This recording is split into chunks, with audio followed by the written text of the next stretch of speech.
sports cars and race cars ever since. Here's 7 reasons why the 918 Spyder made such a splash. 1. The dynamic performance of the Porsche 918 hybrid engine.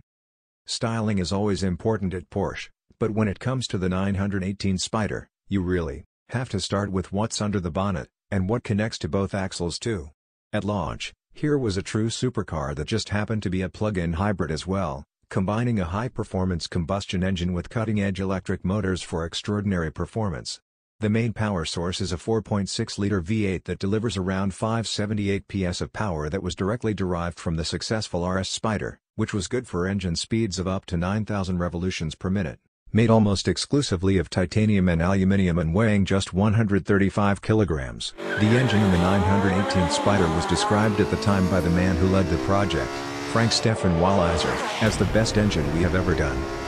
On its own, the 918 would have been a highly accomplished performer, but it was much more than that. With twin electric motors, 115 kilowatts electric motor on the rear axle and a 95 kilowatts one on the front, the 918 Spyder could be powered at the rear axle both individually, by the combustion engine or electric motor as well as jointly by both drives.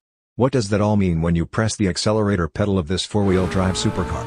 A top speed of 345 km per hour and a scintillating 0 to 100 km per hour time of 2.6 seconds.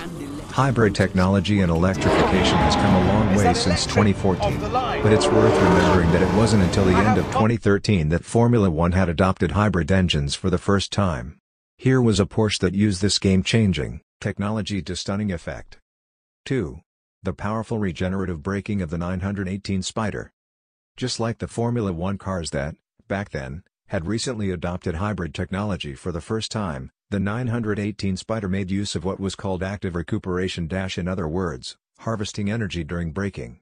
For their new hybrid supercar, Porsche engineers developed a new generation of recuperation system that vastly improved existing capabilities, and there was plenty of braking power in the 3. How much does a 918 Spyder weigh? The 918 Spyder is a model of lightweight design.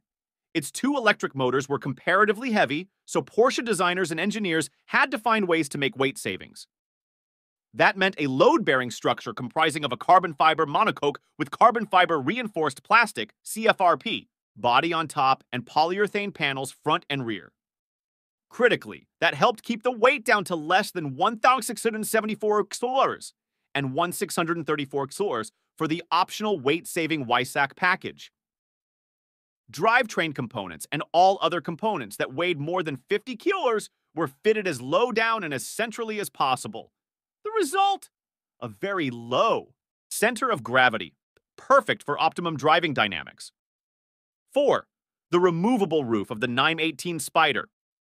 A significant clue to another point of difference between the 918 Spyder and its contemporary supercar rivals is in its name. The Spyder nomenclature and Porsche go back a long way. In 1953, the Porsche 550 Spyder, considered one of the most beautiful racing cars of all time, won its class at Le Mans. Rather than a regular fixed roof, the 918 Spyder has removable roof panels that can then be stored in the front luggage compartment.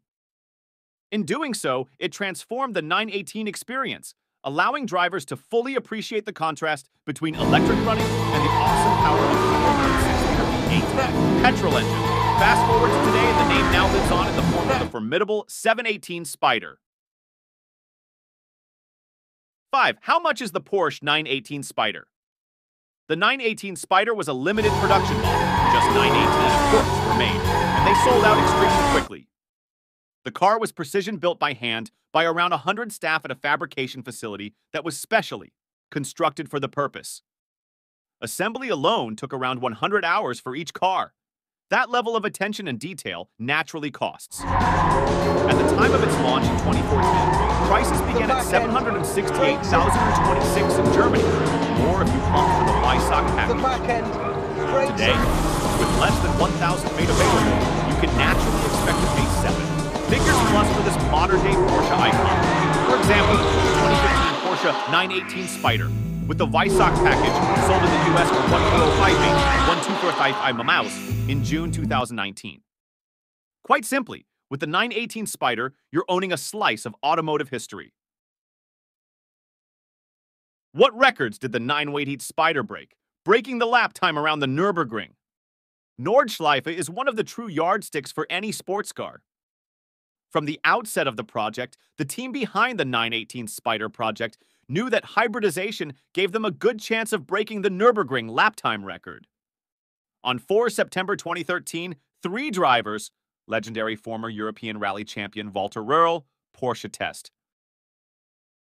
Driver Timo Kluck and Porsche factory driver Mark Lieb donned their race suits and helmets and took to the track in a pair of 918 Spyder supercars, sporting the Weissach package.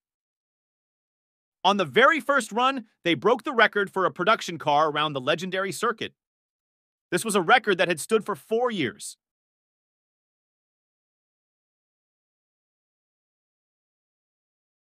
It was down to Mark Lieb to post the fastest time of the day, 6:57 seconds at an average speed of 179 models, which share plenty of the DNA of the 918 Spyder. You can see it in the remarkable electrified acceleration and perfectly balanced weight distribution, for example. The current 718 Spyder, meanwhile, not only shares the use of the Spyder name, but also the top-down, naturally aspirated thrills of its supercar predecessor. The 918 Spyder also has a direct influence on the 963 LMDH prototype, the all-new Porsche racing car that is participating in the FIA World Endurance Championship and North American IMSA WeatherTech Sports Car Championships from 2023. When Stefan Moser, the head engineer responsible for the Porsche 963 powertrain,